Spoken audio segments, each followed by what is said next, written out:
It is just a huge honor for me today to be podcast interviewing Dave Weinberg, who was born in Canada and raised in Houston, Texas. He's a graduate of Mcgill University, and we both have an MBA from the, I'm from Arizona State University. You're from University of Arizona. That's right, yeah. Scientific Metals was started by his father, Mark Weinberg, who we had on the cover of Dental Town probably a decade ago. Scientific Metals started as a small regional company focusing on dentists, and now has grown into a highly respected refining company for jewelry and dental industries. I'm a big fan of your dad from back in the day. I love your post on Dental Town. Congratulations on getting your MBA. So I assume you couldn't get accepted into ASU, so you had to go to U of A? Is that what happened? Thanks.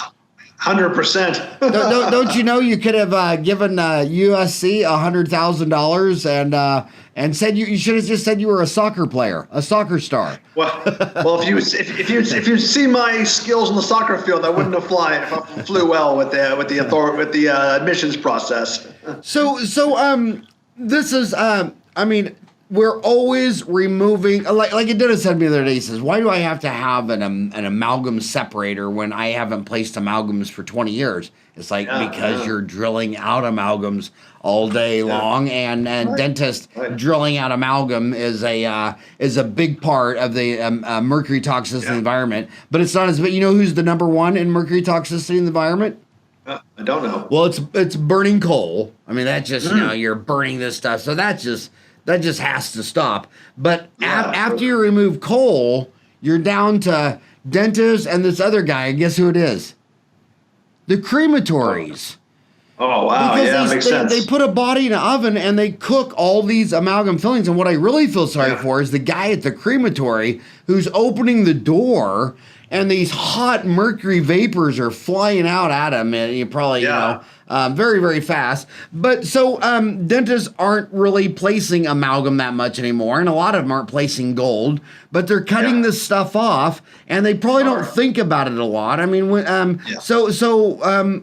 do you think dentists don't think about that you think about all day long and your dad thought about for 30 years? That's a good question. I think the first thing that comes to mind is I think that because this business is based solely on trust, it's one of the only businesses where no one knows the value of the material until us/the refinery tells you what it is. It's an interesting opportunity. Can you imagine if a patient came into your office and then after they were done with any procedure you told them they wanted or needed, that you would just send them a bill and they would have no idea what the costs were coming into the procedure were?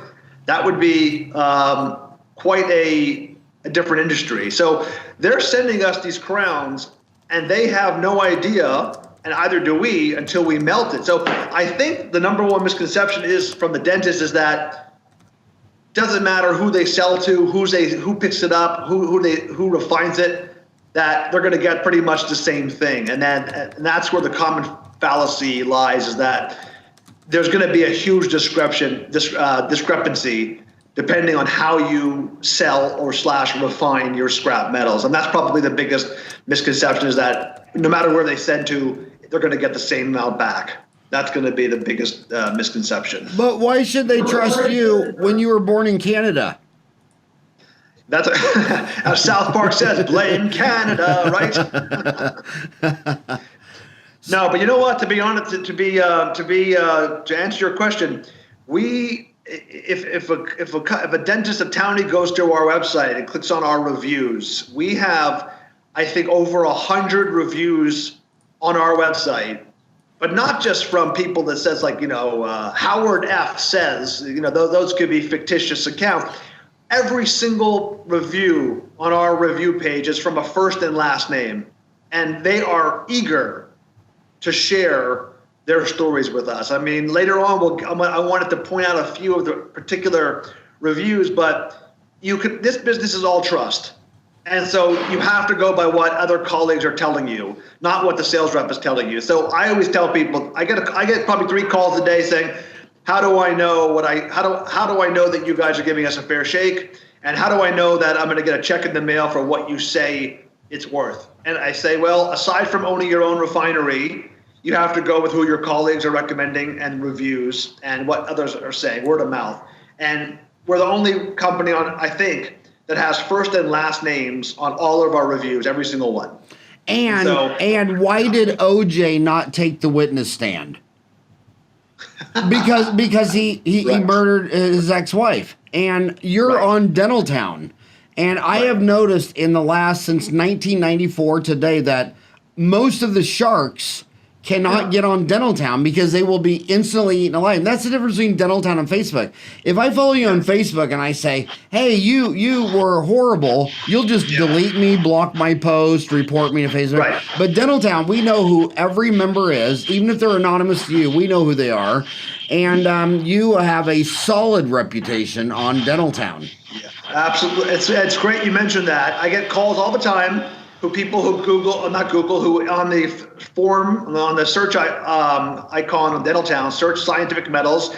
And if you read some of the threads on refining, there is nothing but extraordinary praise for the integrity with which we approach this industry. That can't be said for all of them. And you can't just Google scientific metals. You have to Google scientific metals. I've noticed that's one of the biggest. A metal is a chemical element, typically in solid forms, such as tin, copper, iron. But a metal is a flat piece of metal formed into a certain shape, usually an award or achievement. But I see that. I see metal and metal interchangeable. Probably not in an educated country like Canada, but definitely down here in Arizona, which we call the Florida of the West.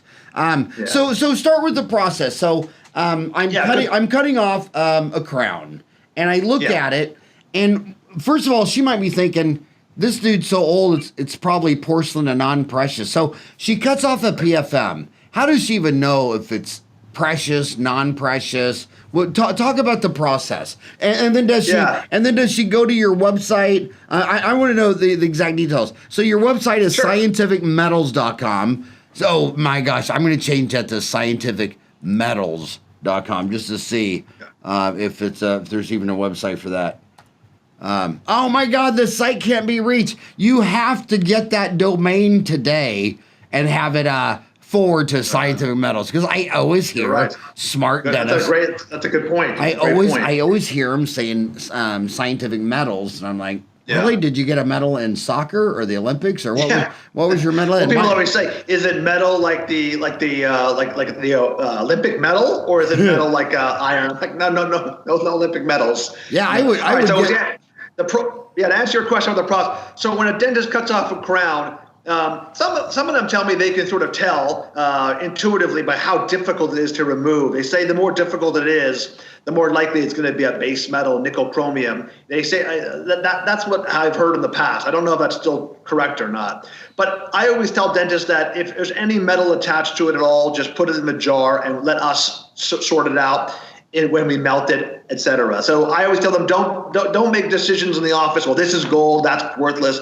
Put them all together. We'll melt, we'll assay, and the assay will tell us whether or not it's going to be precious or semi. But again, the logistics. How do they get it to you? I mean, do you send them a box or how does the process work? So about 8 years ago, we decided to do a little bit of different business model than most refining companies. Most refining companies' business model is based on just pounding on doors, dental offices, going in with a scale, cash, separating the white-looking material from the yellow and paying cash on the spot. Now, with all the different metals these days, it's a very, very inaccurate approach. It's almost impossible to look at a batch of metals and determine the value based on visual inspection. So therefore, the cash offer is very low when guys come into the office. But to answer your question, how we do it, we have a fully insured FedEx box that we'll send to the office, and they can pack the scrap inside a box, seal it up, and we schedule a pickup. It's prepaid, it's fully insured. We get it the next day. So they have a box. We send them a box. It's fully insured. It's FedEx. They send it to us. We get it the next day. If they have a box already at the office, we can email them a FedEx shipping label. They put it in their own box. They tape our FedEx shipping label onto the box, and we schedule the pickup. So we get it the next day. So there's always a tracking number. It's fully insured. There's no post office, no packages lost, etc. And we haven't had a package lost in over 2 years. So Don King got like 7 of the 10 greatest heavyweight boxers of all time to fight for him, and nobody could figure out why they all went with this guy when other people would have made him more money. And his deal was cash. He said these other guys would be talking, and then someday, a year from now, you're going to get a big payment. And Don would walk in there with a grocery sack of cash, lay $50,000 on the table, and say, "You signed with me. That cash is yours right now." So that guy coming in the dental office who's looking at it, I mean, it's voodoo economics. He has no way of knowing what he's buying, and you have no idea of knowing what you're selling. So how does that even work? Okay, it's great. So, for example, they'll go in with cash, a scale. I know traditionally what they've done is they separated the metals based on what's the yellow pile and the white pile. Yellow pile being the gold crowns. Sorry, Howard, let me turn this off. Sorry. Is it your broker or your wife? That's my Canadian. The Canadian consulate calling. No, okay. So they go in with a bag of cash, they weigh it, and they look at the market in terms of what the gold is trading at, what the palladium is trading at, and they'll have a pretty good idea of what they'll get for it once they turn it into the refiner like me, or what they'll get from the end refiner like us. Now, they have a predetermined price per gram that they will pay based on the look of the metals. Now, from what I understand, that they'll pay a certain amount for the yellow and a certain amount for the white. Now, we've gotten people in the last 6 months, Dr. Skidmore in California, a county member, on the same day that he sent us in his metal, he got a cash offer for $950. And then when he said he passed it up, sent it to us, and he ended up getting $2,300. So the actual melt value was almost 3 times as much as the cash offer. This is very, very common. That's not an aberration. That's a typical case where the cash offer could be as low as a third of the value. But I always tell people, if you only have $100 worth of scrap and you're going to get $200 from the refiner or $240, well, maybe you just want it for a pizza party. But if you have a decent pile of scrap, you're going to be much better off. I mean, not even close. Sending it in, very bad economic decision. You said they separate the gold into a white pile and a yellow pile? Yes. Okay, my homies, they come from the world where it's either the red pill or the blue pill. The red pill is a life of harsh knowledge, desperate freedom, and the brutal truths of reality, whereas the blue pill is a life of luxurious security, tranquil happiness, and the blissful ignorance of illusion. So which one of those is the gold pile and the white pile? Right. So the main reason why this approach is going to be such a very, very poor financial decision for a dentist is because palladium now, the palladium market is more expensive than gold for the first time in many, many years. And dentists and assistants and office managers don't follow the palladium market, and they shouldn't. They have an idea, well, gold's high, gold's not so high. And that's where the confusion comes into play, where a broker might come into the office and separate the piles. And now the white pile, maybe, Howard, is very important. The white pile, which is traditionally discarded as an afterthought, where all the focus is on the yellow gold, the white pile may be worth more than the yellow pile because of the palladium.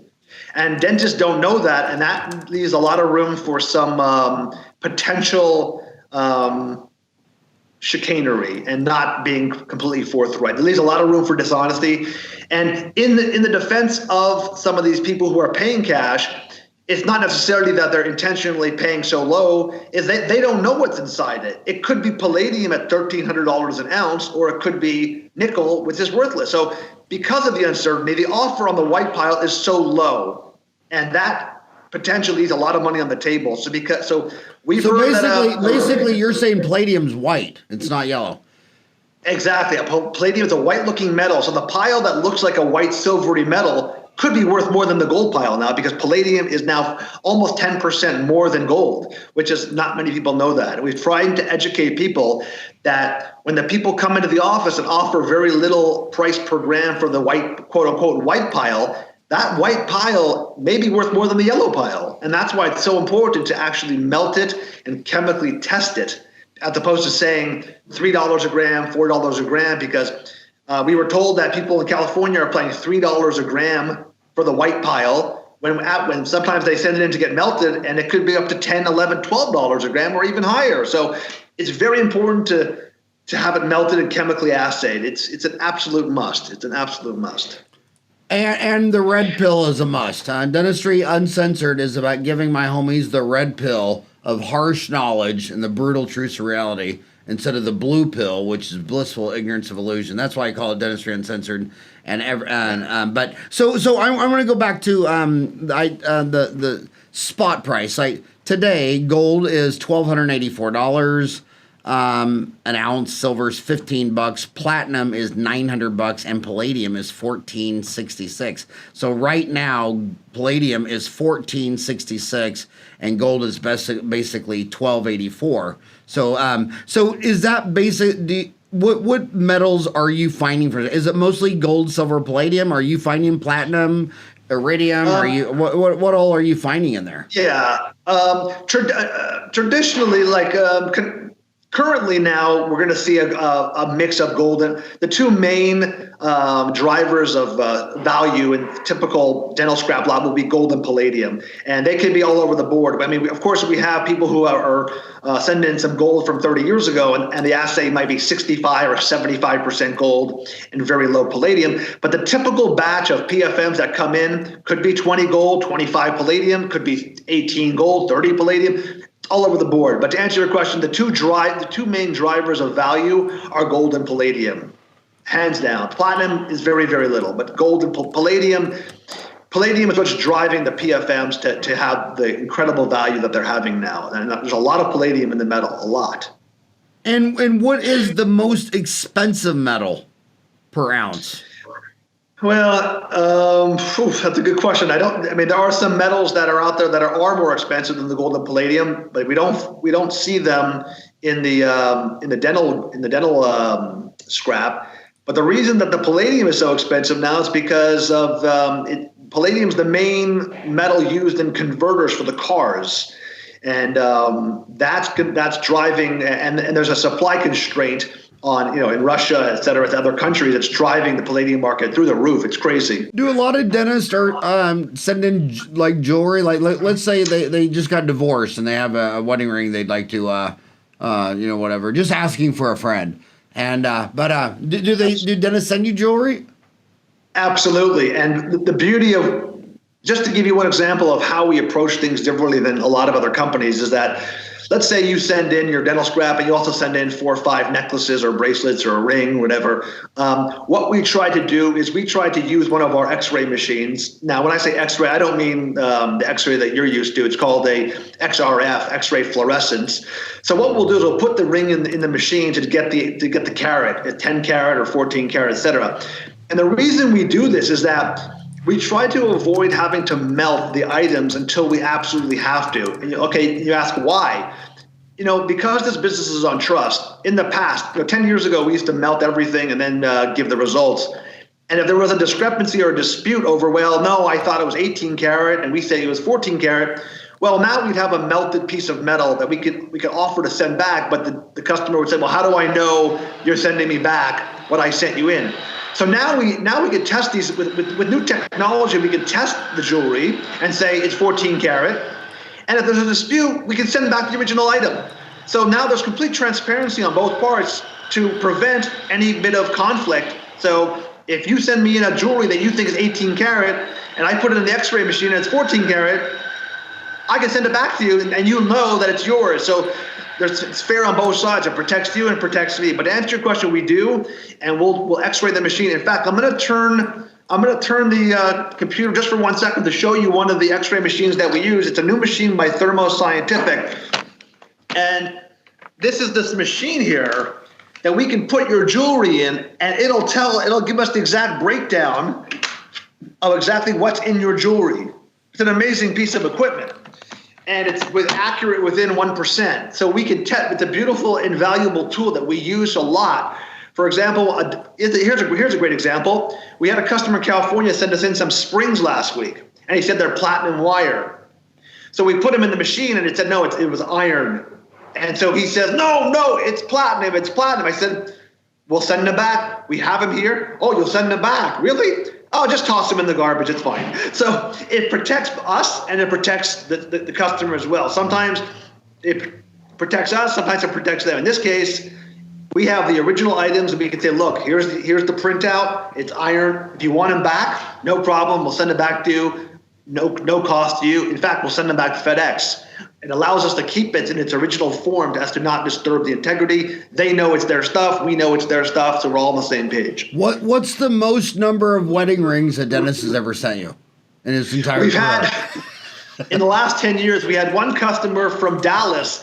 He sent us in 2 rings within 2 years from different wives. And was the gold enough to pay off the alimony? No, but you'll be surprised. Hey, you'll be surprised how many. Yeah. I'm going to ask you another question.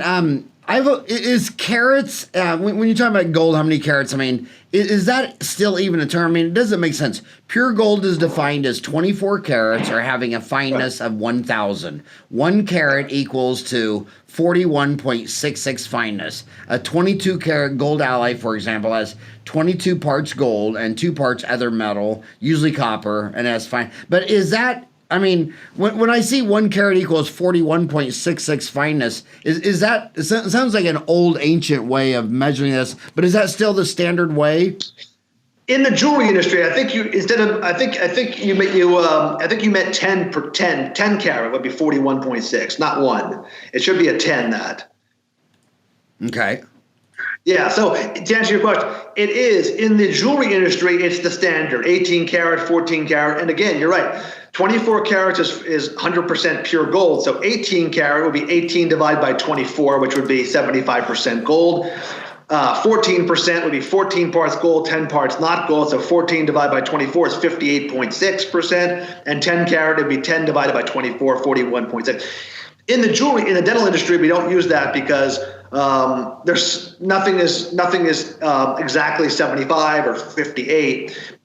So when we melt something, for example, I'm looking at one of our assay sheets from today. We don't use carats. I'm looking at the gold assay. I see 24, 28, 31%. But we don't use carats at all to indicate how pure the dental scrap will be. We use an actual number. So that's a jewelry term. 100%. It's still used. One of my biggest idols, in my lifetime, I got out of high school in '80, so I've only seen, maybe a half dozen companies come out and grow 30,000%. One of them was Southwest Airlines, Walmart, IKEA, and I love Herb Kelleher always saying, the secret to lower prices is lower cost.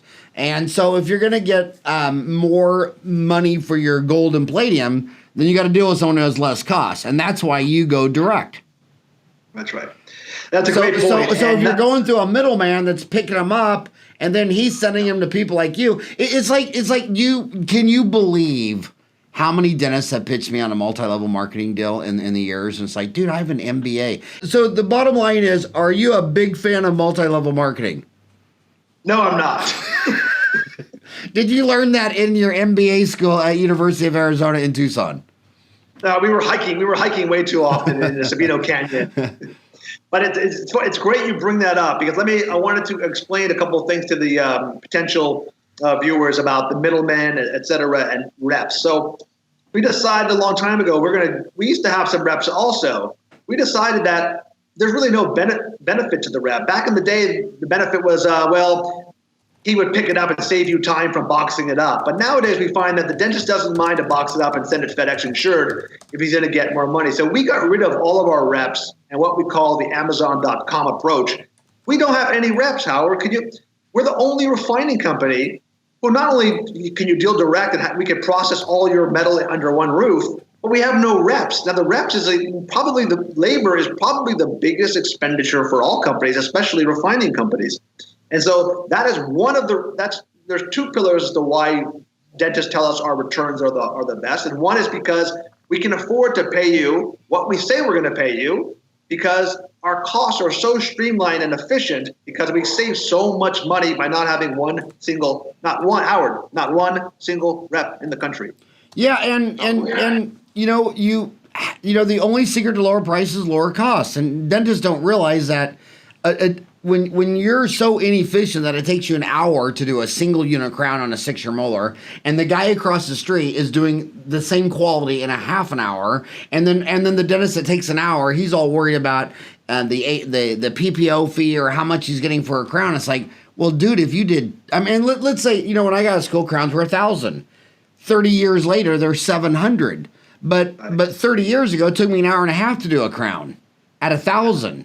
Well, now they're $700, but it takes me 30 minutes. I could do 3 crowns. So 700 times 3 is $2,100. So I'm really getting $2,100 an hour from Crown and Bridge 30 years later. But a lot of people look at that and say, oh, well, the fee has gone down 30%. How do you survive? So the bottom line is the only secret to lower price is lower costs. If people have a middleman, you're paying for it. It's just that simple. Let me give you a real example to put the theory into practice.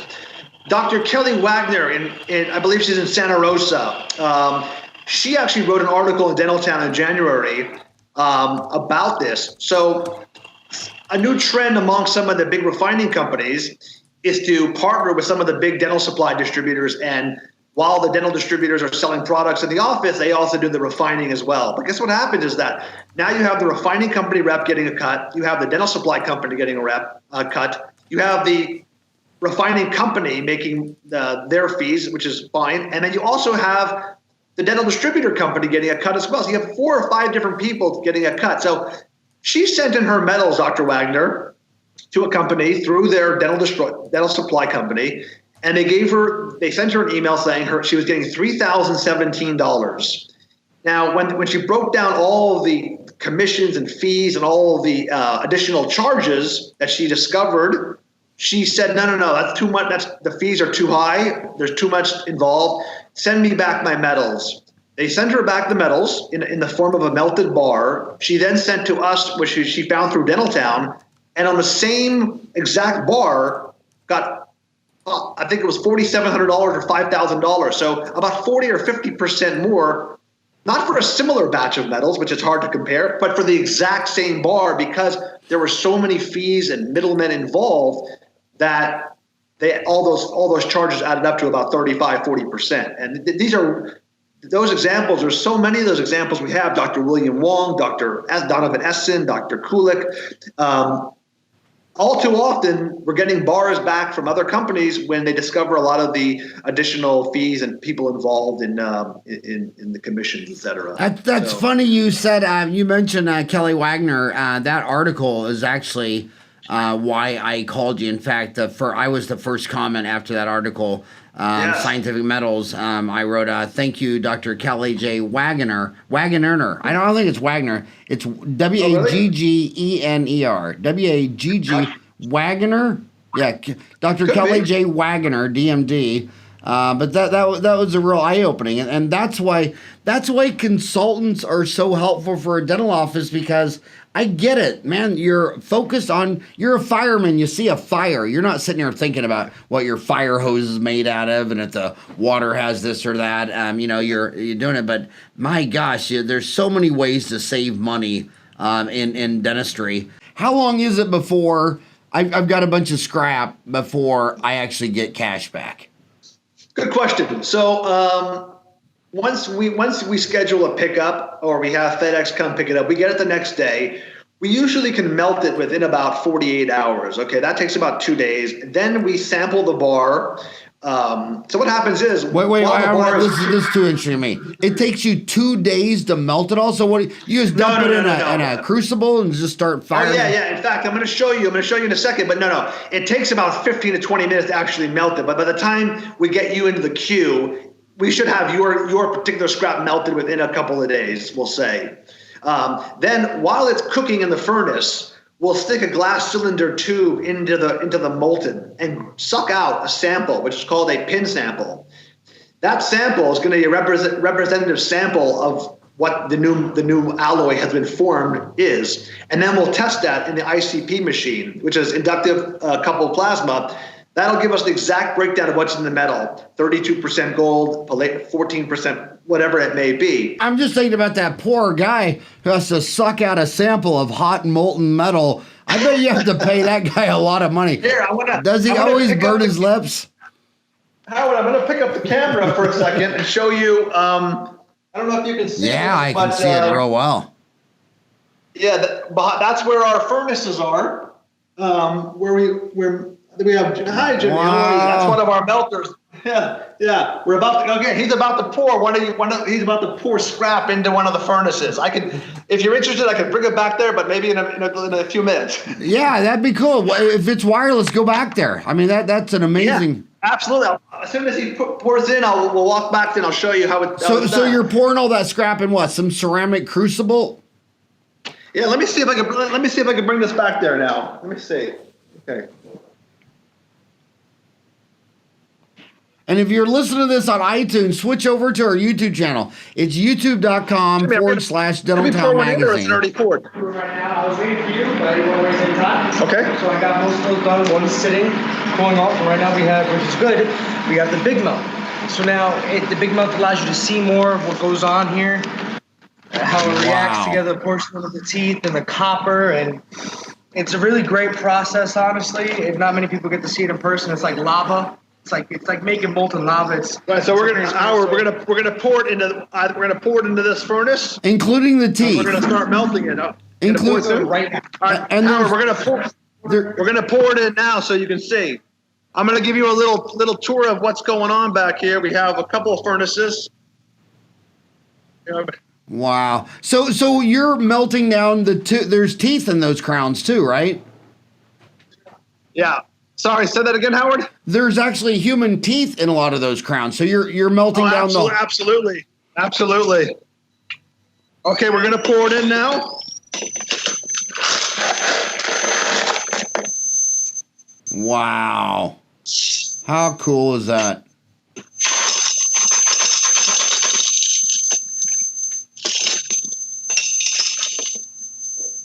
And it's going to start to smoke. All the way that the process goes. Yeah. All right, so Howard, I might come back once the fire's going and maybe take another peek at it. Now, where are you actually at? Where you're in West Bloomfield, Michigan? We're in Long Island, New York. Yeah, we have a new facility in Long Island.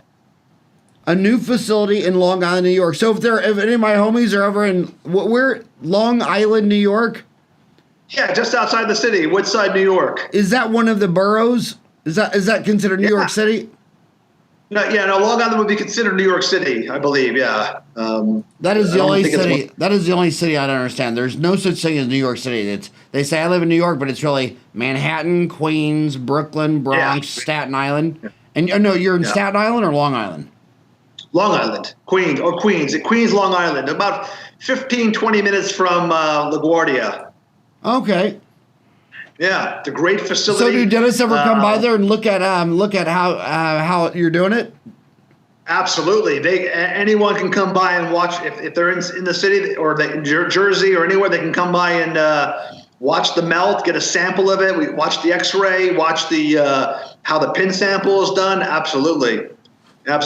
So then you don't live in so my address I have for you is West Bloomfield, Michigan. So that's the we also have a small melting facility there as well, but our main facility now where the majority of the melting is going to be happening is going to be in New York and Queens. So what's your address there? Yeah, it's in Woodside, New York. I'll send it to you. Okay, it's being melted now. 1 second, Howard. I might take you back there, but I'll send you all the information, all the data soon. Okay. So I wanted to give you another example of the, you were mentioning before that there's so many ways to save money. And I wanted to give you a quick little 1-minute story about Dr. William Wong in West Allis, Wisconsin. Similarly to Dr. Wagner, he had his scrap melted and the assay was $9,400. He too discovered all the hidden fees, not hidden, but not so noticeable fees that were not so easy to discover. Again, he asked for his bar back, sent us the bar, and got $12,700. So there's an example of a big difference of over $3,000 that really, for the exact same bar. And the thing is, when we assayed the bar, or when we tested it, it was the same assay as the first company, meaning we both got 47 gold and 10 palladium, et cetera. The difference was they had all these additional fees because of all the different reps involved, and et cetera, et cetera. And we didn't have that fee structure, which resulted in an additional over $3,000 for Dr. William Wong in West Allis, Wisconsin. So we're very proud when we hear stories like that. Dr. Licato, same thing just last week. His settlement from another company was $10,004.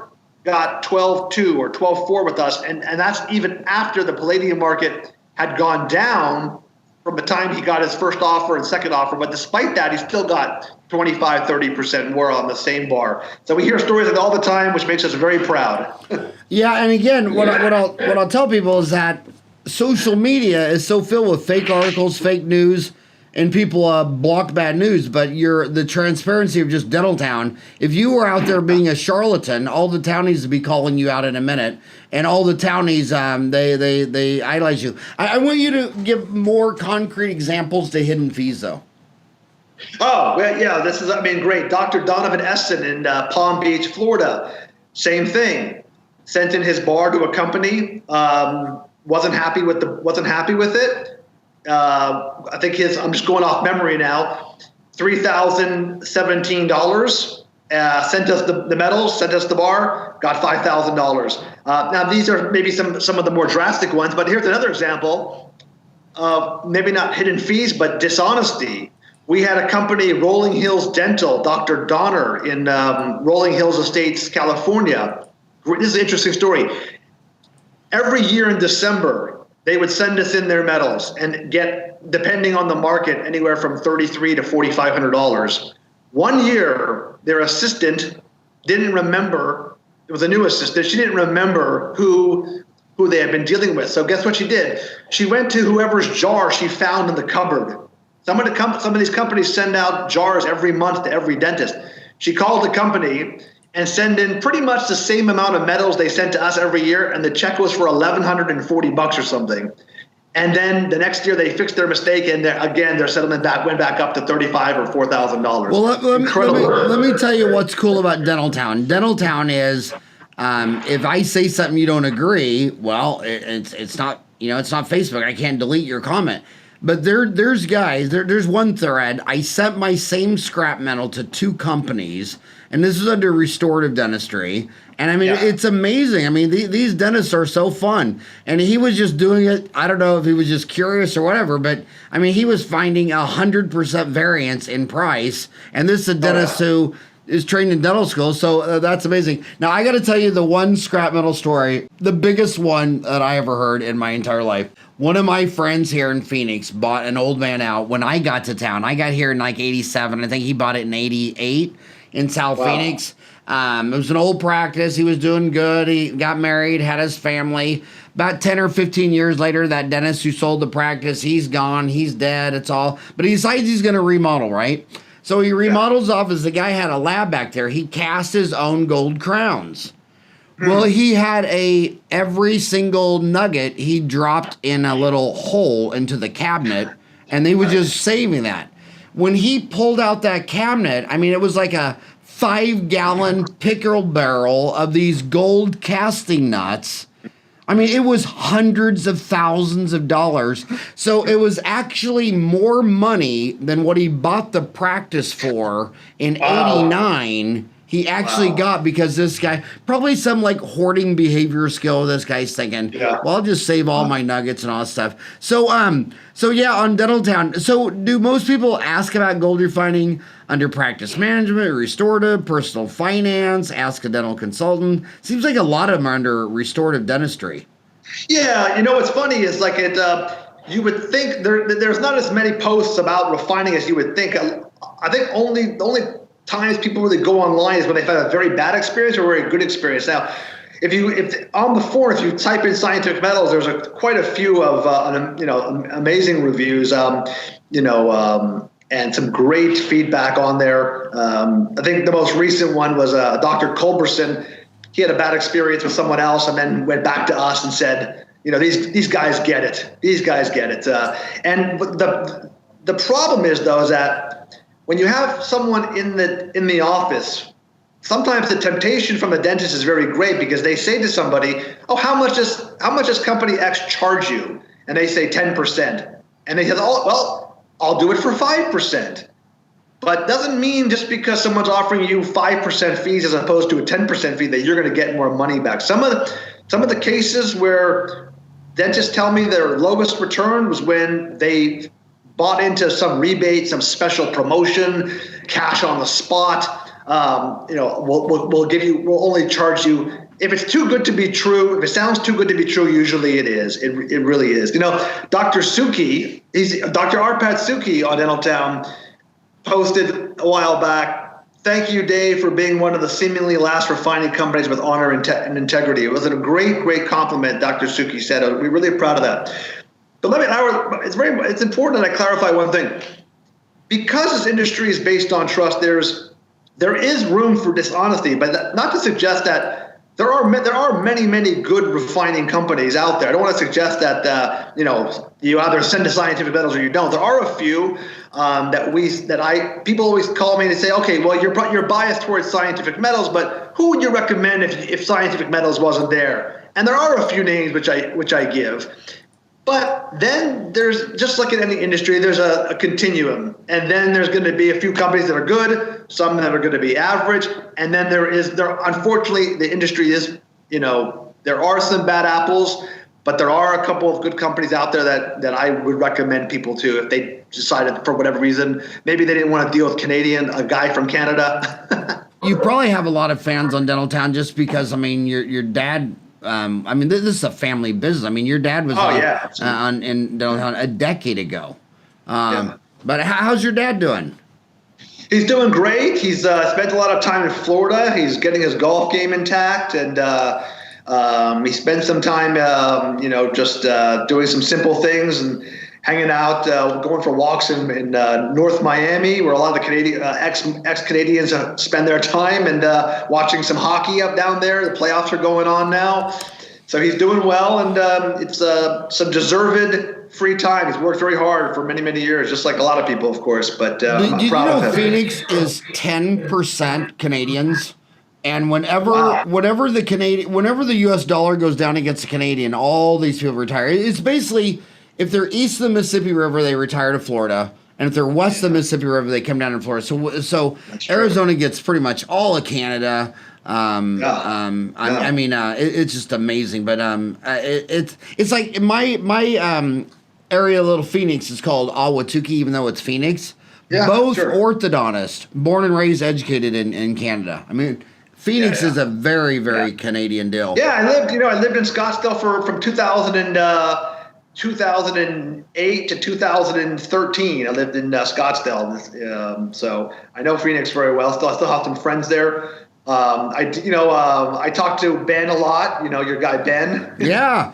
Ben is the editor who wrote an article on your father back in 2010.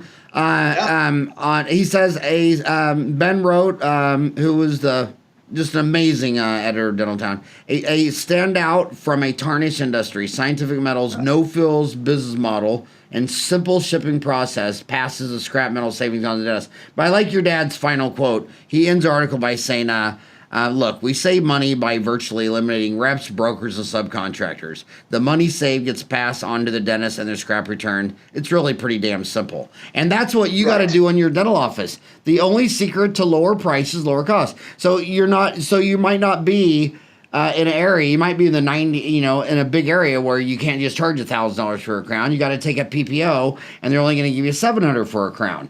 Okay, well, how do you take costs out of doing a crown? You do it I hold up the 5 fingers. Is it faster? Is it easier? Is it higher quality? Is it lower cost? Is it more succinct? And what I mean by succinct is smaller. Like the first steam engines were so big they could only pump water out of flooded coal mines. But as they got smaller, faster, easier, higher quality, lower cost, but smaller, then they were able to put them on ships and eventually airplanes. And now you can get a steam engine the size of a lawnmower. But it's pretty simple. And I think too many dentists don't realize how high their costs are. I mean, how are you saving money on hand pieces when 3 times a day you got to stop in the middle of the procedure and the assistant's got to take her gloves off and go into central sterilization and get another hand piece? I mean, dentists are, 35% goes to dentist, 20 to 25 goes to the staff. I mean, it's pretty simple. And dentists, they always look at the price they're going to charge for something. They never look at the cost. And contractors are different. They don't come to your house and say, "Oh, it's going to be $100,000." First, they look at the whole thing and then add it all up. And dentists, I mean, you just go in the room. You got labor standing around waiting for an operatory to open up, yet operatories aren't even on their list. And the dentists, they just don't look like, well, why did 2 fillings take an hour? Oh, well, because every time dentists are usually saving money, they're actually causing more money. So disintermediation of the middleman, do it faster, easier, higher deal. And you and I are in the same business, and so is my friend across the street from me, that we sell the invisible. I mean, I know what an iPhone is. I know what a can of Dr. Pepper is. I know the difference between a Big Mac and a Whopper with cheese, but I don't know what's in that crown. And when I tell a patient they have 4 cavities, I mean, what is the patient supposed to do? And you could show them 4 spots on the x-ray. Mm-hmm. That's not trust. I could point to the mental foramen on a pano and say, see that's a cyst. And oh, by the way, look at it. There's one in the exact place on the other side. It's a bilateral mental foramen cyst, and they need to be removed right now, or that could turn into, so we're in a game of trust. And across the street from me is a guy, Grulich Automotive. He's been there as long as I have. Same thing. The engine light comes on, and it's really the idiot light. I mean, I grew up with 5 sisters playing Barbie dolls. I've never opened the hood of a car. And so when the engine light comes on, I'm looking at this guy, and I'm thinking, do I really need a new alternator instead of just a battery? But what do I look at? Well, he's been across the street from me for 30 flipping years. And you can't be cheating and stealing for 30 decades. How old is your company? Oh, my God. My dad started about 35 years ago. Yeah. I've been doing it now since 15 now. Yeah. So, you can't lie, cheat, and steal in this little cottage industry called dentistry and sit on the witness stand like you do. And I'm telling you, it's a really red flag when you see these guys that promise you the whole world and they're only on, Facebook or Twitter or LinkedIn, and there's no bad comments or bad reviews, but that person won't go on Dental Town because in Dental Town you can't delete the review, and the guy might say, well, wait a minute, my dad did business with you, and all hell broke loose. So I appreciate your company's 30 years in dentistry. I appreciate you, all the posts you make on Dental Town, and I appreciate you. I asked you to come on the show, and I thank you for coming on the show and telling dentistry how dentists how they can get more money for their gold by dealing with someone they trust. Yeah. So your website is scientificgoldmetals.com? No, not gold. Scientific Metals with a T, scientificmetals.com. Is there anything you wanted to talk about today that I was too dumb to ask? No, I think we've covered a lot. I just wanted to say that if I had to sum up in one brief synopsis, it's dentists should look at the scrap metal the same way you're going to approach other financial decisions in your life. Now, I know that on the totem pole of priorities, the metal is going to be very low, and that's fair because in the office there's 50, 100 things to worry about. The last thing you want to worry about are the metals, but they should probably start, because the markets are so strong, the commodity prices. It's time to start looking at that with the same kind of due diligence that you're going to look at other economic decisions in your life or your career. Yes, they might not be as impactful, but they can add up to a substantial difference over a long period of time. So I just got one final question. I saved it till the end. It's batshit crazy, but I have a lot of dentists that believe that the United States should have stayed on the gold standard. They should have never gone to fiat currency. You spent your whole life in gold. Have you ever thought about the gold standard and things like that?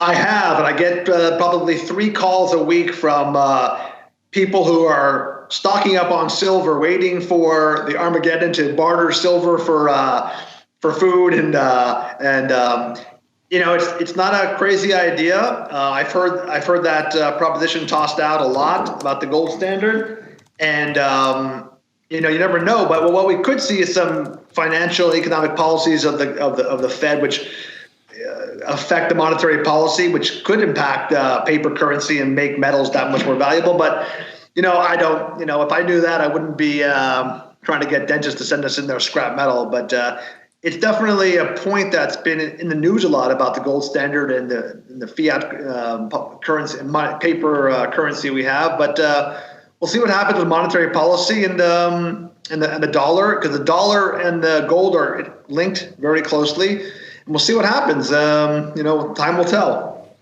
All right. Well, I went to Creighton for undergrad in Omaha, Nebraska, where the Warren Buffett. I'm so old that actually Warren Buffett came and talked at our business school because he was friends with the head of the business deal, and wow. he's been saying that whole time not to invest in gold.